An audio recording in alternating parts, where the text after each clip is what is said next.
Olá, dando continuidade ao curso de ITBI, hoje vamos falar sobre a não incidência.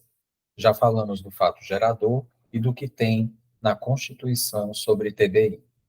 Agora, tratando de não incidência, o que traz o artigo 298 do Código Tributário Municipal de Fortaleza. Não incide o ITBI quando da realização para incorporação ao patrimônio de pessoa jurídica em pagamento de capital nela inscrito. 2. Decorrente de fusão, incorporação, cisão ou extinção de pessoa jurídica. E 3. Decorrente de desincorporação do patrimônio da pessoa jurídica a que foram conferidas na forma do inciso 1 deste artigo, relativamente aos mesmos alienantes. Tanto o inciso 1 quanto o inciso 2 estão presentes na Constituição, constituindo, por estarem lá, em imunidades. Na lei municipal, o nome correto é não incidência, pois imunidade somente ocorre estando expresso na Constituição. Então, o item 1, o inciso 1, é realização da incorporação ao patrimônio de pessoa jurídica em pagamento de capital nela subscrito. Então, eu sou um sócio, vou entrar como sócio numa sociedade, em uma pessoa jurídica, e vou integralizar aquilo que subscrevi nessa sociedade com um imóvel. Vou pagar esse valor da subscrição com um imóvel. Então, vai haver a transferência do imóvel da minha pessoa física para a pessoa jurídica, da qual eu serei sócio. Nessa transferência, não vai incidir o ITBI. É o que está prescrito já lá na Constituição e aqui no CTM de Fortaleza. 2. Decorrente de fusão, incorporação, cisão ou extinção de pessoa jurídica. Havia já explicado a respeito disso, mas vamos trazer aqui algumas ilustrações acerca disso. A incorporação, nós temos a empresa A e a empresa B. São duas empresas diferentes. A empresa B incorpora a empresa A e passa a existir somente a empresa B. Isso é incorporação. O patrimônio da A passa totalmente para B. Na fusão, temos duas empresas diferentes, a empresa A e a empresa B, que juntas vão formar uma nova empresa C. Observem a diferença para a incorporação, onde a empresa B continua e a empresa A desaparece. Aqui, as duas desaparecem na fusão, A e a B, para darem origem a uma outra empresa C. E aqui a cisão. Nós temos duas empresas, uma empresa que vai ser cindida, separada, e vai dar origem a duas outras empresas. O item 3 não incide o ITBI quando decorrente da desincorporação do patrimônio da pessoa jurídica a que foram conferidos, na forma do inciso 1 deste artigo, relativamente aos mesmos alienantes. Lembrando que no inciso 1, eu entrei como sócio de uma pessoa jurídica e integralizei o imóvel lá. Agora eu estou me retirando dessa sociedade, eu estou saindo dessa pessoa jurídica, eu não serei mais sócio dessa pessoa jurídica. É aquele imóvel que eu integralizei, eu vou recebê-lo novamente. É isso que ele quer dizer relativamente aos mesmos alienantes. O imóvel que eu integralizei, transferi para a pessoa jurídica, na minha saída da sociedade, vai voltar para mim. Então, nessa situação também não há incidência do ITBI. Em contrapartida, se esse imóvel, um outro sócio estivesse saindo e pegasse esse imóvel que eu havia transferido para a sociedade, aí não era o caso de não haver a não incidência, mas sim de haver a incidência do ITBI, porque não são os mesmos alienantes. O disposto nesse artigo não se aplica quando a pessoa jurídica adquirente tiver como atividade preponderante a compra e venda de bens imóveis e seus direitos reais, alocação de bens imóveis ou arrendamento mercantil. Qualquer empresa que tiver como atividade preponderante, ou seja, cuja a receita operacional seja maior do que 50% relativamente a um desses três atividades, compra e venda de bens imóveis ou de seus direitos reais, a alocação de bens imóveis ou arrendamento mercantil, vai ter que pagar o ITBI nas transferências patrimoniais. Ou seja, ela não é albergada pelo benefício da imunidade ou da não incidência em termos de legislação municipal. Já falamos disso aqui. E continuando no artigo 298, parágrafo 2º, nós temos: considera-se caracterizada a atividade preponderante quando mais de 50% da receita operacional da pessoa jurídica adquirente, nos 24 meses anteriores e nos 24 meses posteriores a quê? A essa aquisição, a essa transferência do bem imóvel, decorrer das transações mencionadas no parágrafo 1º deste artigo. Então, observem que tem que ser a atividade preponderante, tem que ser identificada como mais de 50% da receita operacional da pessoa jurídica que está adquirindo aquele bem, aquele imóvel. Em qual período? Nos 24 meses antes a essa aquisição e nos 24 meses posteriores a essa aquisição. Parágrafo 3º. Se a pessoa jurídica adquirente iniciar suas atividades após a aquisição ou menos de 24 meses antes dela, apurar-se-á a preponderância referida no parágrafo 2º deste artigo, com base na receita operacional ferida nos 36 primeiros meses seguintes à data da aquisição. Então, se essa empresa tiver iniciado suas atividades em menos de 24 meses, esse período de avaliação vai ser nos 36 meses posteriores à aquisição.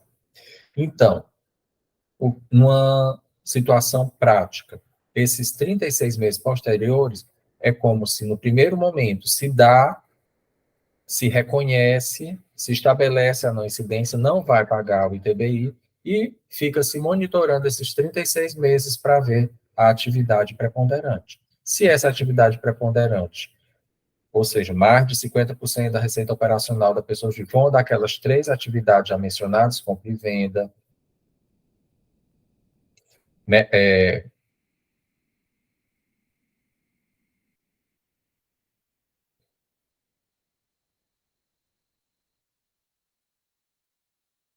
a compra e venda, o leasing, ou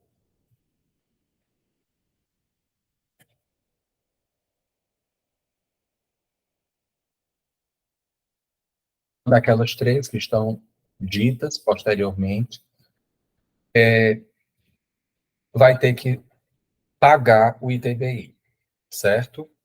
Então, esses 36 meses vai servir para monitorar ver se aquela atividade, uma daquelas três atividades, está sendo praticada ou não pela empresa. Se for mais de 50%, ela vai ter que pagar o ITBI depois desses 36 meses. É para isso que serve esse prazo, para apurar se há ou não a preponderância de atividades vedadas, segundo a lei, para o benefício da não incidência do ITBI. Verificada a preponderância referida no parágrafo 1º deste artigo, o imposto será devido nos termos da legislação tributária vigente à data da aquisição. Então, volta lá para a data da aquisição e vai ser aquela data que vai servir de base para a tributação do ITBI, calculado sobre o valor dos bens ou direitos na data do pagamento do crédito tributário respectivo.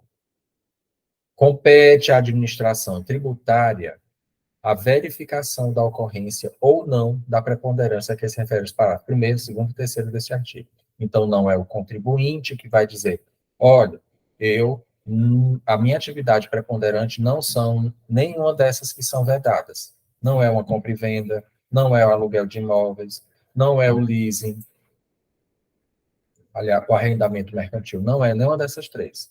Não é o contribuinte que diz isso, é a administração tributária que verifica se há ou não esta preponderância. E no parágrafo 6º, ele foi revogado, né, pela Lei Complementar 241. Os parágrafos 7º, 8º e 9º, todos foram acrescidos pela Lei Complementar 318, de dezembro de 2021.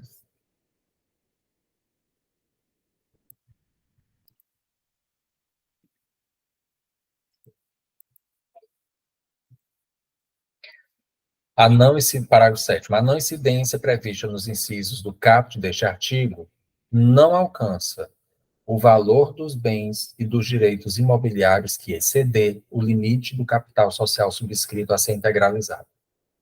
Esse parágrafo 7º já é a legislação municipal já albergou uma tese encampada pelo STF.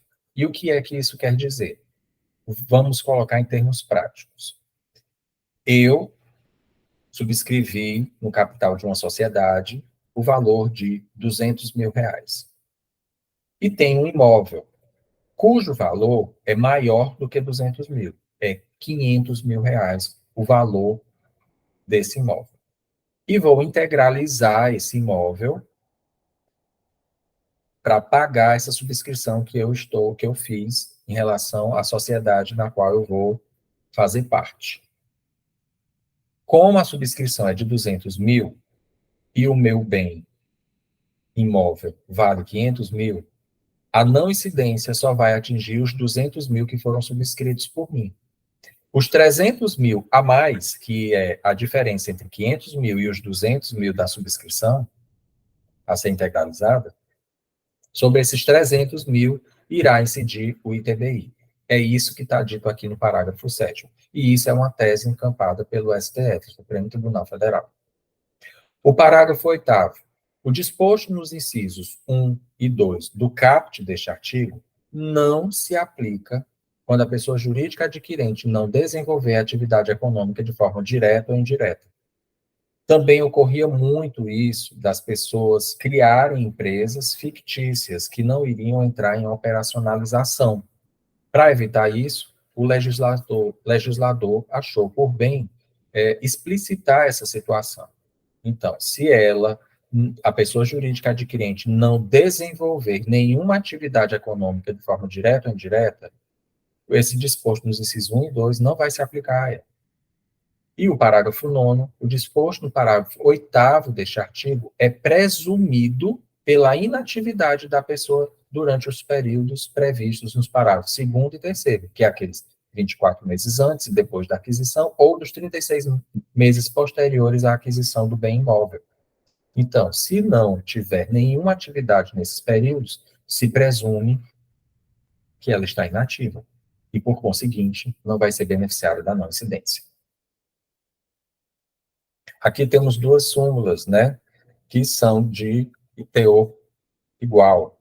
A súmula 470 do STF, que diz que o imposto de transmissão intervivos não incide sobre a construção ou parte dela realizada inequivocamente pelo promitente comprador, mas sobre o valor do que tiver sido construído antes da promessa de venda.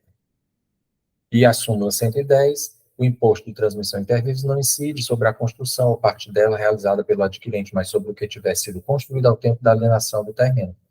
Significa que, se houver uma promessa de venda de um imóvel, o que estiver a data desse documento, desse ato negocial, é que vai valer para a incidência do ITBI. Se lá não tiver nada construído,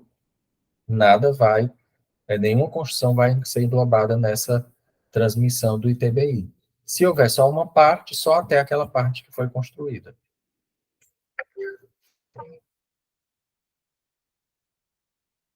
Aí, falando agora de imunidade, a imunidade, como já foi explanado anteriormente, está presente explicitamente na Constituição Federal. E o ITBI também não incide nos termos do artigo 150, inciso 6º, alíneas A, B e C da Constituição Federal, nas transmissões ou acessões relativas ao patrimônio. De quem? A. Da União, dos Estados, do Distrito Federal e dos municípios, ou seja, todos esses entes federados, quando estiverem adquirindo um bem imóvel, sobre eles não vai incidir o ITBI. É o que a gente chama de imunidade recíproca entre os entes federados. Também não vai incidir o ITBI sobre os imóveis dos templos de qualquer culto. Então, esses templos de qualquer culto, quando estiverem adquirindo imóvel, também não vai incidir o ITBI. É uma imunidade também. C. Dos partidos políticos, inclusive suas fundações, das entidades sindicais dos trabalhadores, percebam que é só sindicais dos trabalhadores, dos empregadores, vai ter que pagar o ITBI, das instituições de educação e de assistência social sem fins lucrativos, desculpe, atendidos aos seguintes requisitos. Esses requisitos são em relação às instituições de educação e de assistência social sem fins lucrativos. Quais são esses requisitos? São os constantes lá no CTN, Código Tributário Nacional, artigo 14. Não distribuírem qualquer parcela de seu patrimônio ou de suas rendas a qualquer título. 2. Aplicarem integralmente no país os seus recursos na manutenção dos seus objetivos institucionais. E 3. Manterem escrituração de suas receitas e despesas em livros revestidos de formalidades capazes de assegurar sua exatidão. Ou seja, ter uma contabilidade regular e formal. Esses 3 requisitos são necessários para as instituições de educação e assistência social sem fins lucrativos. Nas demais letras da imunidade recíproca, dos termos de qualquer culto, dos partidos políticos e suas fundações e as entidades sindicais dos trabalhadores, não precisa esses itens dos incisos 1 a 3, aqui já estudados.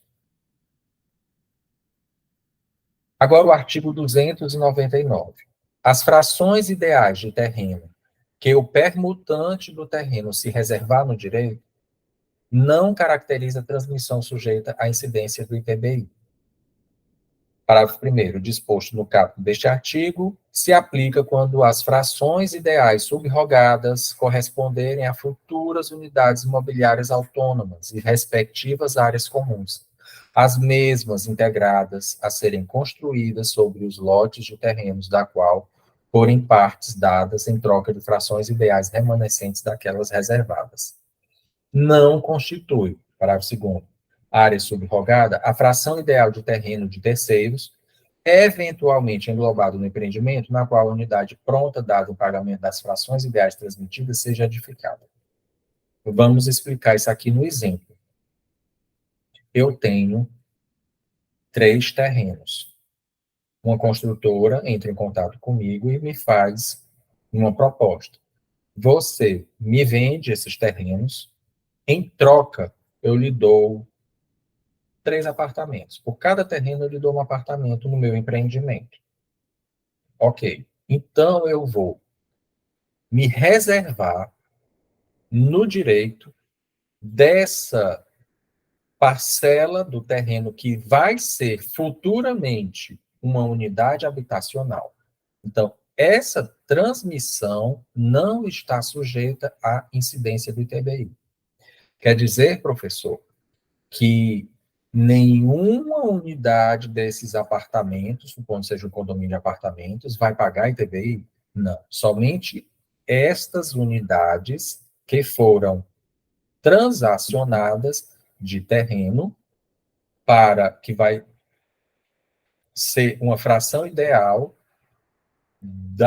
que vai significar um novo apartamento, uma nova unidade imobiliária no futuro, e as áreas comuns respectivas. Somente essas. No exemplo que eu falei para vocês, serão 3 terrenos por 3 apartamentos. Então, esses 3 apartamentos, nessa transmissão, porque eu me reservei no direito, porque eles vão ser transformados em futuras unidades habitacionais, incluindo as áreas comuns, por isso é que ele não vai ter a incidência do ITBI. Todas as demais unidades que forem comercializadas, sobre elas vai incidir o ITBI. E agora, se eu, por um acaso, for acrescido um novo terreno, um quarto terreno nesse empreendimento, ela não vai entrar nisso que foi dito no parágrafo 1º. Que é isso que ele está falando aqui no parágrafo 2º. Não constitui área subrogada a fração ideal de terreno de terceiros, eventualmente englobado no empreendimento, na qual a unidade pronta, dada em pagamento das frações ideais transmitidas, seja edificada. Esse terreno a mais não vai entrar nesse conto.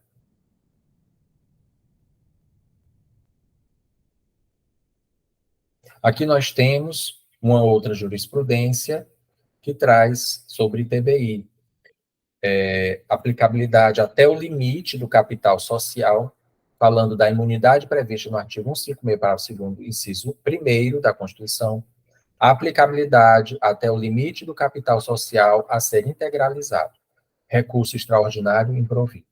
A Constituição de 88 imunizou a integralização do capital por meio de bens imóveis, não incidindo o ITBI sobre o valor do bem dado em pagamento de capital subscrito pelo sócio ou acionista da pessoa jurídica. Até aí, tudo ok. A norma não imuniza qualquer incorporação de bens ou direitos ao patrimônio da pessoa jurídica, mas exclusivamente o pagamento em bens ou direitos que o sócio faz para a integralização de capital social subscrito. No exemplo que eu dei anteriormente, o capital subscrito foi 200 mil, só que o imóvel valia 500. Então, sobre os 300 que excede o capital subscrito, que é somente de 200, sobre esses 300 vai incidir o ITBI. Portanto, sobre a diferença do valor de bens imóveis que superar o capital subscrito a ser integralizado, incidirá a tributação do ITBI. Recurso extraordinário a que se nega provimento. A imunidade em relação ao ITBI prevista no inciso 1 do parágrafo 2º do artigo 156 da Constituição Federal não alcança o valor dos bens que exceder o limite do capital social a ser integralizado. Então, a tese é essa, que a imunidade em relação ao ITBI prevista no inciso 1 do parágrafo 2º do artigo 156 da Constituição Federal não alcança o valor dos bens que exceder o limite do capital social a ser integralizado. Fechamos aqui a aula de hoje e até a próxima aula.